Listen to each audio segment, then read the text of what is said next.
This channel does not promote any violence, harmful, or illegal activities. All content provided by this channel is meant for an educational and information purpose only. Basirhat Lok Sabha কেন্দ্র থেকে হাড়ুয়ার বিধায়ক হাজী নুরুল ইসলামকে 2024-এর লোকসভা নির্বাচনে প্রার্থী করেছিল তৃণমূল কংগ্রেস এবং তিনি রেখা পাত্র বিজেপি তাকে পরাজিত করেছিলেন। ফলে হাড়ুয়া বিধানসভা কেন্দ্রে উপনির্বাচন অবশ্যম্ভাবী হয়ে পড়ে এবং সেই কেন্দ্রে উপনির্বাচনের ভোট গ্রহণ শুরু হয়েছে।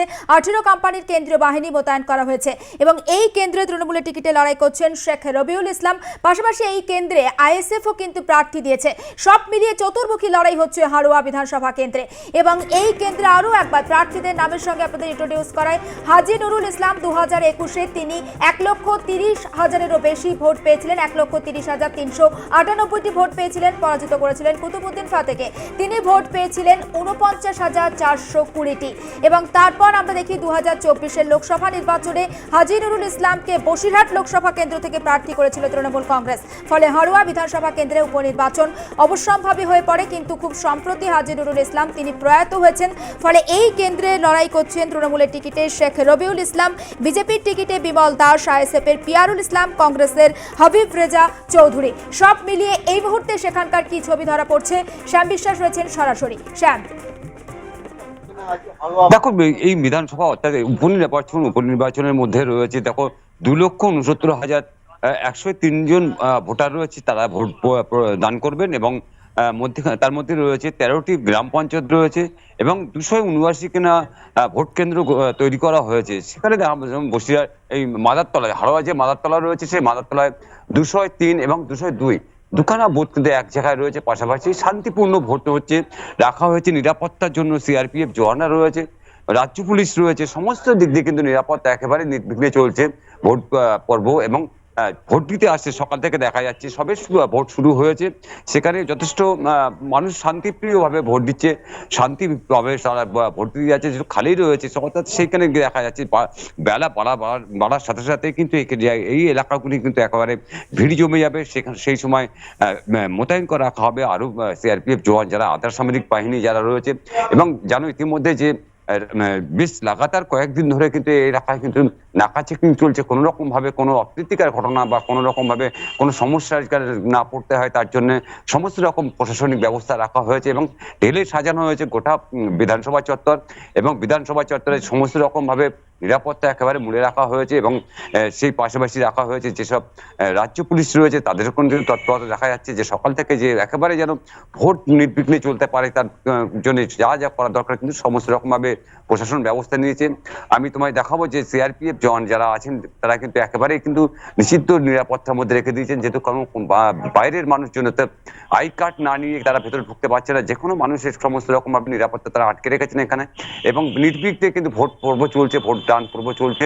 এই মাদারতলা হাড়োয়া যে মাদারতলা প্রি প্রাইমারি স্কুল, এই প্রাইমারি স্কুলে সকাল থেকেই মানুষ বেশ স্বতঃস্ফূর্ত ভাবে তারা ভোট দান করছে, অর্থাৎ কোনো রকম ভাবে কোনো সমস্যার মধ্যে এখনো পর্যন্ত দেখা যাচ্ছে না। কিন্তু হাড়োয়া যে 279খানা ভোট কেন্দ্র রয়েছে সেই 279খানা ভোট কেন্দ্র মধ্যে যে শাসন এবং বারাসাত 2 দেহঙ্গা রয়েছে, এই যে জায়গাগুলো রয়েছে এই জায়গাগুলো কিন্তু স্পর্শকাতর বুথ চিহ্নিত করা হয়েছে, অর্থাৎ সেই জায়গাগুলি কিন্তু কতটা নির্বিঘ্নে ভোট হবে সেটা নিয়ে কিন্তু নির্বাচন কমিশন যেমন তৎপর রয়েছে এবং অন্যদিকে যারা নিরাপত্তার দায়িত্বে রয়েছে, যারা আধা সামরিক বাহিনী যেসব রয়েছে তারা কিন্তু রীতিমতন কিন্তু ওইসব জায়গাগুলো যথেষ্ট পরিমাণে তারা মোতায়েন রাখা হয়েছে এবং যেন কোনো রকম ভাবে কোনো ভোটদাতাদের যেন ভোটদান পর্ব করতে গিয়ে যেন কোনো বাধার সম্মুখীন হতে না হয় তার জন্য কিন্তু সমস্ত রকম ব্যবস্থা ঢেলে সাজিয়েছে নির্বাচন কমিশন।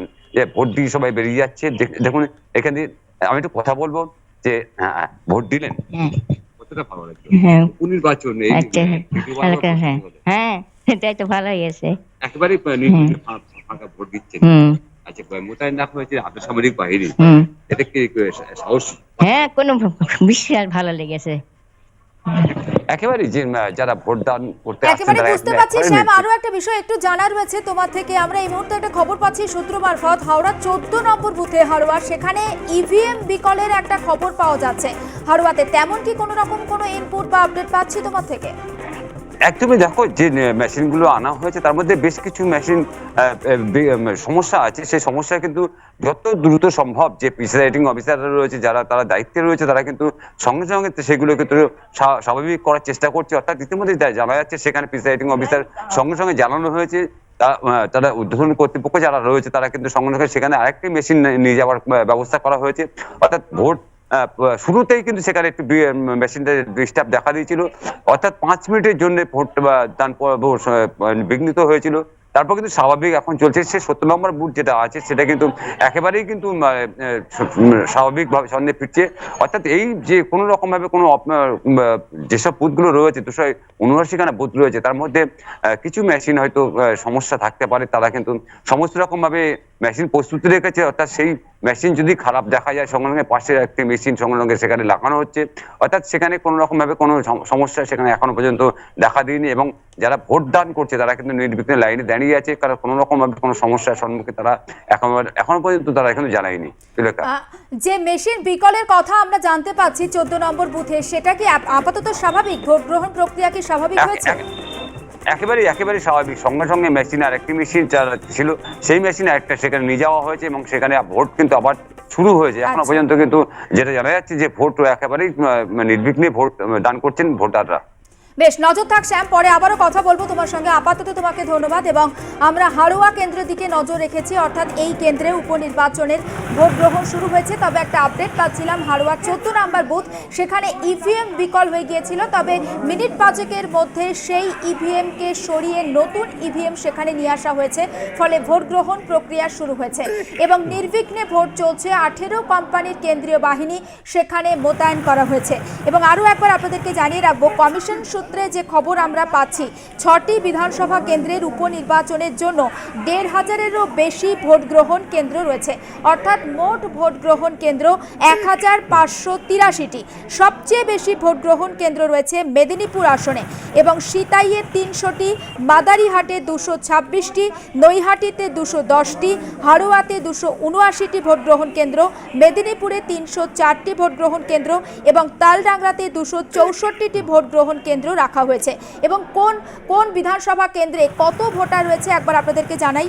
সিতাইয়ে ভোটারের সংখ্যা 3,05,565, মাদারিহাটে ভোটারের সংখ্যা 2,20,342, নৈহাটিতে ভোটারের সংখ্যা 1,93,835, হাড়োয়াতে ভোটারের সংখ্যা 2,91,714, তালডাংরাতে ভোটারের সংখ্যা 2,41,497 এবং মেদিনীপুর আসনে ভোটারের সংখ্যা 2,91,715 জন। এবং এই 6টি কেন্দ্রের জন্য 108 কোম্পানির কেন্দ্রীয় বাহিনী মোতায়েন করা হয়েছে। এবং কোথায় কত কোম্পানির কেন্দ্রীয় বাহিনী মোতায়েন করা হয়েছে? সিতাইয়ের জন্য 18 কোম্পানি, মাদারিহাটের জন্য 18 কোম্পানি, নৈহাটির জন্য 13 কোম্পানি, হাড়োয়ার জন্য 18 কোম্পানি, মেদিনীপুরের জন্য 19 কোম্পানি এবং বাঁকুড়ার তালডাংরা জন্য 22 কোম্পানির কেন্দ্রীয় বাহিনী মোতায়েন থাকবে। এবং কেন্দ্রীয় বাহিনী টহল দেবে তারা রাস্তায়। 102 কোম্পানির বাহিনী থাকবে বুথের নিরাপত্তার দায়িত্বে। পাশাপাশি ভোট শেষে স্ট্রং রুমের দায়িত্বও কিন্তু থাকবে কেন্দ্রীয় বাহিনীর নিরাপত্তার কবলে। অর্থাৎ 2021-এর বিধানসভা নির্বাচনে যে 6টি কেন্দ্রে আজকে উপনির্বাচনের ভোট গ্রহণ, তার মধ্যে 5টিতে জিতেছিল তৃণমূল কংগ্রেস, 1টি গিয়েছিল বিজেপির দখলে।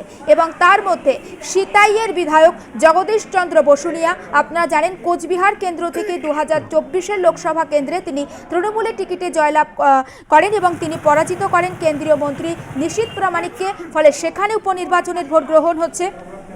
উত্তরবঙ্গের মাদারিহাট কেন্দ্র খুব গুরুত্বপূর্ণ কেন্দ্র।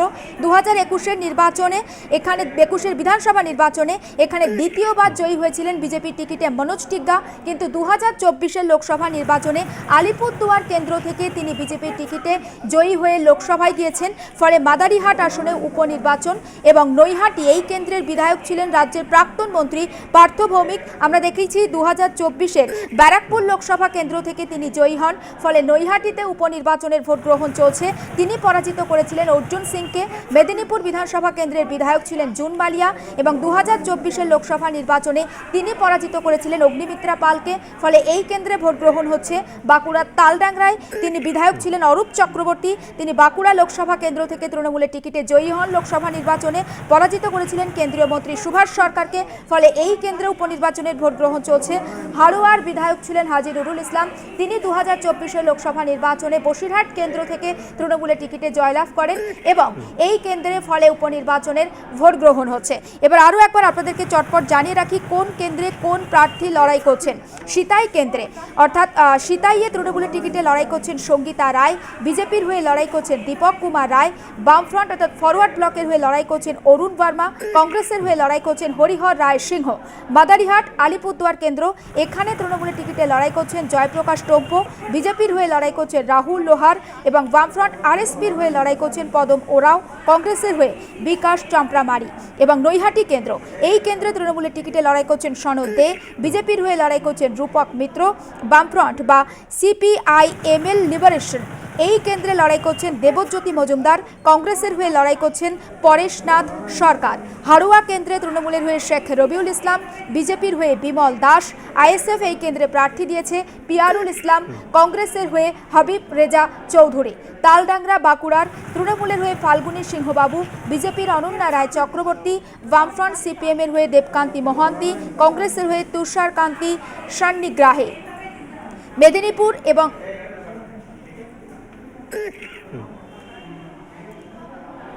মেদিনীপুরে তৃণমূলের হয়ে লড়াই করছেন সুজয় হাজরা। বিজেপির হয়ে শুভজিৎ রায়। বামফ্রন্ট অর্থাৎ সিপিআইয়ের হয়ে মণিকুন্তল খামরুই। কংগ্রেসের হয়ে শ্যামল কুমার ঘোষ। তবে এই মুহূর্তে মেদিনীপুর কেন্দ্রের দিকে একটু নজর রাখবো, এই কেন্দ্রের আপডেট জানবো। পার্থ মুখোপাধ্যায় আমাদের প্রতিনিধি রয়েছেন টেলিফোন লাইনে। পার্থ, এখনো পর্যন্ত কি আপডেট পাচ্ছি আমরা?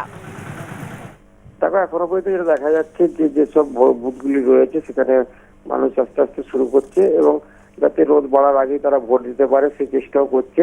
এবং অন্যদিকে বিরোধী দলনেতা তিনি গতকাল গভীর রাতে তিনি একটি অভিযোগ তোলেন। সেই অভিযোগে তিনি জানান যে শালবনী এলাকার যে বিভিন্ন জায়গা রয়েছে, অর্থাৎ মেদিনীপুর বিধানসভার যে উপনির্বাচন রয়েছে সেই উপনির্বাচন বিধানসভার শালবনী এলাকা এবং ধেড়ুয়া মণিদহ এইসব এলাকাগুলো সেখানকার ভোটারদের যারা বিজেপি সমর্থিত ভোটার বা বুথ এজেন্ট রয়েছে তাদেরকে পুলিশের দ্বারা ভয় দেখানো হচ্ছে। এই ধরনের কিন্তু কালকে গভীর রাতে একটি অভিযোগ তিনি এনেছেন এবং তিনি যেটিও জানিয়েছেন যে এইভাবে যদি ভোট হয় তাহলে কিন্তু তারাও কড়া পদক্ষেপ নেবে এবং সেই ক্ষেত্রে যারা নির্বাচন কমিশনের অভিযোগ জানানো হয়েছে এবং বেশ কয়েকজন বুথ কর্মীকে পুলিশ আটক করেছে শালবনী থানার, এমনটাই অভিযোগ কিন্তু বিরোধী দলনেতা করছে। ইতিমধ্যেই কিন্তু ভোট গণনা কেন্দ্রের দিকে আস্তে আস্তে মানুষ শুরু করেছে। জুলেখা, পার্থ, যেটা তুমি বললে যে কাদের বিরুদ্ধে অভিযোগ, কারা অভিযোগ করেছে? দেখো, শুভেন্দু অধিকারী তিনি কালকে পশ্চিম মেদিনীপুরের ডেবরায় রাত্রে তিনি একটি প্রেস মিট করেন এবং সেই প্রেস মিটে পরিষ্কারভাবে তৃণমূলের বিরুদ্ধে অভিযোগ, তৃণমূল এবং পুলিশ প্রশাসনের বিরুদ্ধে মূলত অভিযোগ তুলেছে যে পুলিশ প্রশাসনকে কাজে লাগিয়ে মেদিনীপুর উপনির্বাচনের যে শালবনী এলাকার মধ্যে বেশ কিছু অঞ্চল যেগুলো মেদিনীপুর উপনির্বাচন কেন্দ্রে রয়েছে সেই সব অঞ্চলের বিজেপি সমর্থক কর্মীদেরকে এবং বুথ এজেন্টদেরকে ভয় দেখানো হয়েছে এবং বেশ কয়েকজনকে আটক করা হয়েছে, এমনই কিন্তু এই অভিযোগ তিনি তুলেছেন। এবং সেই কারণে তিনি হুঁশিয়ারিও দিয়েছেন যে তাদের যদি আজকে বুথে বসতে না দেওয়া হয় তাহলে কিন্তু তারা কিন্তু পথ অবরোধ করবে বিভিন্ন জায়গায়। মেদিনীপুর বিধানসভা উপনির্বাচন কেন্দ্রের বাইরে কিন্তু বেশ কয়েকজন বিজেপি নেতৃত্ব যারা থাকছেন বলেন শুভেন্দু অধিকারী তিনি জানিয়েছেন পরিষ্কারভাবে।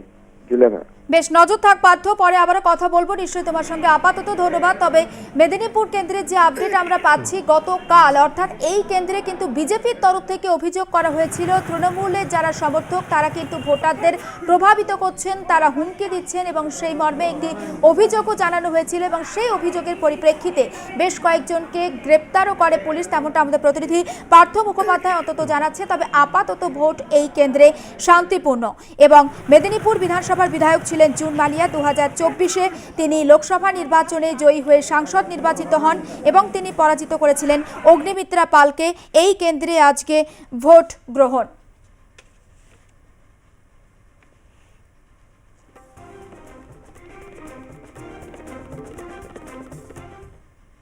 এবং উপনির্বাচনের ভোট গ্রহণ শুরু হয়ে গিয়েছে সকাল 7টা থেকে। এখনো পর্যন্ত কোথাও তেমন কোনো বিক্ষিপ্ত হিংসার ঘটনা বা আপাত দৃষ্টিতে শান্তিপূর্ণ ভোট হচ্ছে।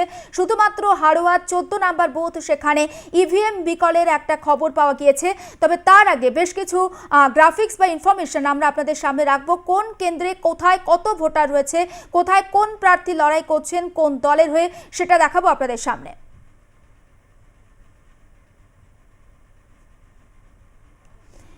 এবং আরও একবার আপনাদেরকে জানাই যে রাজ্যে 6টি বিধানসভা কেন্দ্রে আজকে উপনির্বাচনের ভোট গ্রহণ। প্রথমে মেদিনীপুর বিধানসভা কেন্দ্র, এখানে 2021-এর কথা বলছি। এই বিধানসভা কেন্দ্রে জুন মালিয়া তৃণমূলের হয়ে তিনি জয়ী হয়েছিলেন। তিনি 1,21,175 ভোট পেয়েছিলেন। বিজেপির টিকিটে সমীর দাস তিনি পেয়েছিলেন 96,778টি ভোট। এবং জুন মালিয়া এই কেন্দ্র থেকে তিনি কিন্তু 24-এর লোকসভা নির্বাচনে তিনি মেদিনীপুর কেন্দ্র থেকে জয়ী হয়ে সাংসদ নির্বাচিত হয়েছেন। ফলে এই কেন্দ্রে উপনির্বাচনের ভোট গ্রহণ অবশ্যম্ভাবী এবং সেখানে উপনির্বাচনের ভোট গ্রহণ কিন্তু শুরু হয়ে গিয়েছে।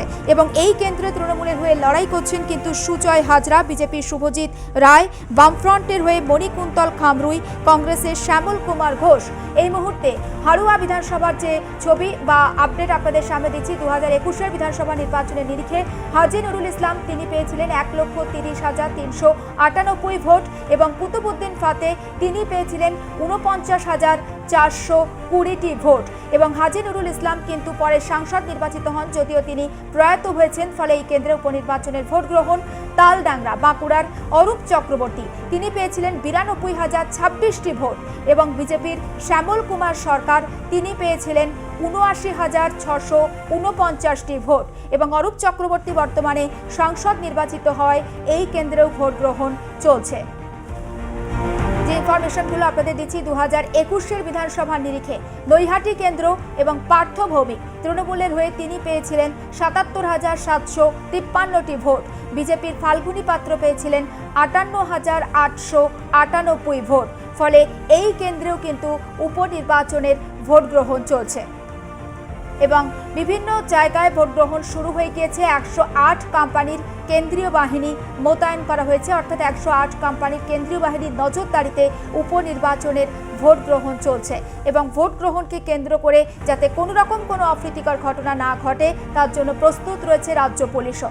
জগদীশ চন্দ্র বর্মা বা সোনিয়া কোচবিহারের সিতাই কেন্দ্র 1,17,908টি ভোট পেয়েছিলেন। বিজেপির দীপক কুমার রায় 1,07,796 ভোট পেয়েছিলেন। এই কেন্দ্রেও কিন্তু উপনির্বাচনের ভোট গ্রহণ চলছে এবং এখনো পর্যন্ত আপাত দৃষ্টিতে ভোট গ্রহণ শান্তিপূর্ণ এবং একটা ট্রেন্ড রয়েছে। উপনির্বাচন স্বাভাবিকভাবেই শাসক দলের দিকে থাকে, কিন্তু যেহেতু রাজ্যে সাম্প্রতিক ইস্যু, ফলে এই উপনির্বাচনের ভোট গ্রহণকেও কিন্তু একেবারে পাখির চোখ করে দেখছে শাসক দল। মাদারিহাট কেন্দ্র, এখানে রাজেশ লাকড়া 61,033টি ভোট পেয়েছিলেন। মনোজ টিগ্গা তিনি 90,718 ভোট পেয়েছিলেন। অর্থাৎ এটাই একমাত্র কেন্দ্র যেখানে বিজেপি জয়লাভ করেছিল। ফলে এই কেন্দ্রেও নজর থাকবে রাজ্যের শাসক দলের। উপনির্বাচনে 6 কি 6-0 করতে পারবে রাজ্যের শাসক দল, নাকি বিজেপি মাদারিহাট কেন্দ্র ধরে রাখতে পারবে, সেটা একটা বড় প্রশ্ন। অবশ্যই তার উত্তর পাওয়া যাবে 23 তারিখে এবং 23 তারিখের দিকে নজর থাকবে, কারণ এই 5টি জায়গাতে বা 6টি জায়গাতে যে ভোট গ্রহণ, 5টি ছিল শাসক দলের দখলে। মেদিনীপুর এবং মেদিনীপুরে সেখানে জুন মালিয়া তিনি 1,21,175 ভোট পেয়েছিলেন। সমীর দাস 96,778 ভোট পেয়েছিলেন।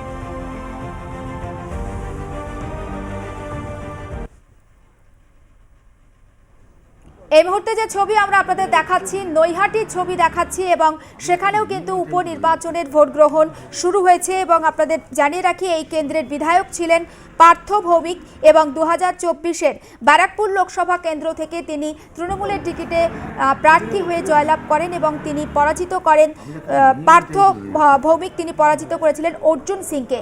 এবং সেই কেন্দ্রে উপনির্বাচনের ভোট গ্রহণ 13 কোম্পানির কেন্দ্রীয় বাহিনী মোতায়েন করা হয়েছে এই কেন্দ্রের জন্য। এবং আমাদের প্রতিনিধি সুব্রত পাল রয়েছেন টেলিফোন লাইনে। সুব্রত, এখনো পর্যন্ত কি আপডেট পাচ্ছি? আপাত দৃষ্টিতে ভোট গ্রহণ শান্তিপূর্ণ তো?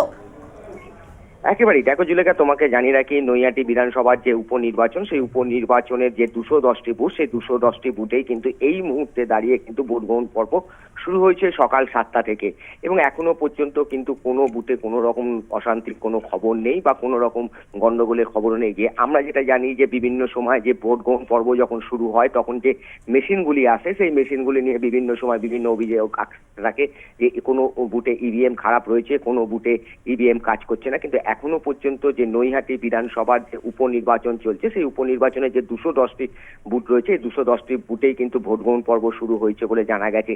তবে একটি বিক্ষিপ্ত ঘটনার খবরও কিন্তু আসছে, যেটা অভিযোগ করছেন বিজেপি প্রার্থীর রূপক মিত্র, যে বেশ কিছু জায়গায় তাদের যারা এজেন্ট রয়েছে তাদেরকে বসতে বাধা দেওয়া হচ্ছে। কিন্তু এখনো পর্যন্ত সেই অভিযোগ এলে শাসক দল তৃণমূল কংগ্রেসের পক্ষ থেকে সেই অভিযোগ কিন্তু সম্পূর্ণভাবে অস্বীকার করা হয়েছে এবং বলা হয়েছে যে যদি কোনো বুথে কোনো বিরোধী রাজনৈতিক কোনো এজেন্ট বসতে না পারে তাহলে তাদেরকে জানালে তারা দায়িত্ব নিয়ে সেই এজেন্টকে তারা বুথে বসিয়ে দেবেন এবং শান্তিপূর্ণ ভোট করাই কিন্তু শাসক দলের লক্ষ্য বলে কিন্তু জানানো হচ্ছে।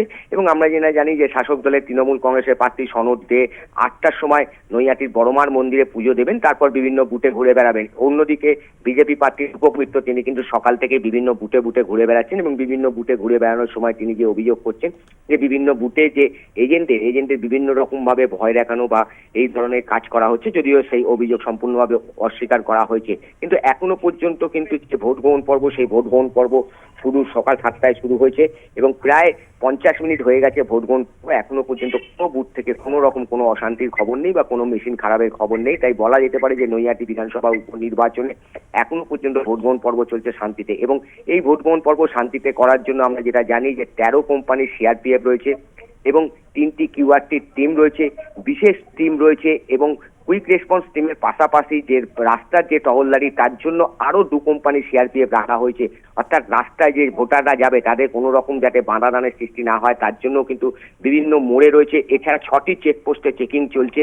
এই আমরা যেটা জানি যে পার্শ্ববর্তী যে সমস্ত বিধানসভাগুলি রয়েছে সেই বিধানসভা থেকে যাতে কোনো রকম বহিরাগত, যেটা বারবার বিরোধীরা অভিযোগ করেছিল যে এই নির্বাচনকে কেন্দ্র করে বহিরাগতরা ঢুকতে পারে নৈহাটি বিধানসভায়, তাই বহিরাগতরা যাতে ঢুকতে না পারে তার জন্য কিন্তু 6টি চেকপোস্টের ব্যবস্থা করা হয়েছে এবং এর পাশাপাশি 1500 রাজ্য পুলিশও কিন্তু এই নির্বাচনকে শান্তিপূর্ণভাবে করার জন্য তারা কিন্তু নেমেছে। সব মিলিয়ে নৈহাটি বিধানসভার উপনির্বাচনে যে চতুর্মুখী লড়াই, এই প্রথম নির্বাচন যেখানে হতে চলেছে, যে চতুর্মুখী লড়াই হচ্ছে, এখানে কংগ্রেস যেমন আলাদা প্রার্থী দিয়েছে সেম বামপন্থের পক্ষ থেকে সিপিআইএম এর প্রার্থী রয়েছে। তাই চতুর্মুখী যে নির্বাচনী লড়াই, শাসক দল তৃণমূল কংগ্রেস, বিজেপি এবং কংগ্রেস এবং সিপিআইএম এর প্রার্থী, সেই চতুর্মুখী লড়াই কিন্তু এখনো পর্যন্ত ভোট গ্রহণ পর্ব চলছে ভোটের উপর শান্তিপূর্ণভাবে। সুব্রত, প্রায় 50 মিনিটের বেশি সময় অতিক্রান্ত হয়ে গিয়েছে, এখনো পর্যন্ত ভোটারদের লাইন বা উৎসাহ ঠিক কেমন বুঝতে পারছো? দেখো, সাধারণ নির্বাচনে আমরা যে ভোটারদের উৎসাহ বা যে সকালবেলা একেবারে বুথে বুথে যে ভোটারদের দীর্ঘ লম্বা লাইন দেখি, কিন্তু এই ভোটে কিন্তু সেইটা কিন্তু লক্ষ্য করা যাচ্ছে না। একেবারেই কোনো বুথে 10 জন, কোনো বুথে 15 জন ভোটাররা কিন্তু লাইনে দাঁড়াচ্ছে। আমরা জানি যে উপনির্বাচনে সব সময়ের জন্য ভোট গ্রহণ পর্বের হার যেমন কম থাকে, তেমন সাধারণ ভোটারদেরও কিন্তু উৎসাহ অনেকটাই কম থাকে এবং আজকে সকালের চিত্র কিন্তু সেটাই। সকাল থেকে বিভিন্ন বুথে কিন্তু ভোটারের সংখ্যা কিন্তু একেবারেই কম, কোনো বুথে 10 জন, কোনো বুথে 15 জন এরকম সাধারণ ভোটাররা দাঁড়িয়েছে। এখন দেখার বিষয় যে বেলা বাড়ার সাথে সাথে এই ভোটারদের লাইন দীর্ঘ হয় কিনা। জুলেখা, বেশ, নজর থাক সুব্রত। আপাতত তোমাকে ধন্যবাদ। এবং নৈহাটি কেন্দ্রের দিকে আমরা নজর রেখেছি, বেশ কিছু বিক্ষিপ্ত হিংসার ঘটনা নজরে এসেছে, তবে আপাত দৃষ্টিতে ভোট গ্রহণ শান্তিপূর্ণ নৈহাটিতে।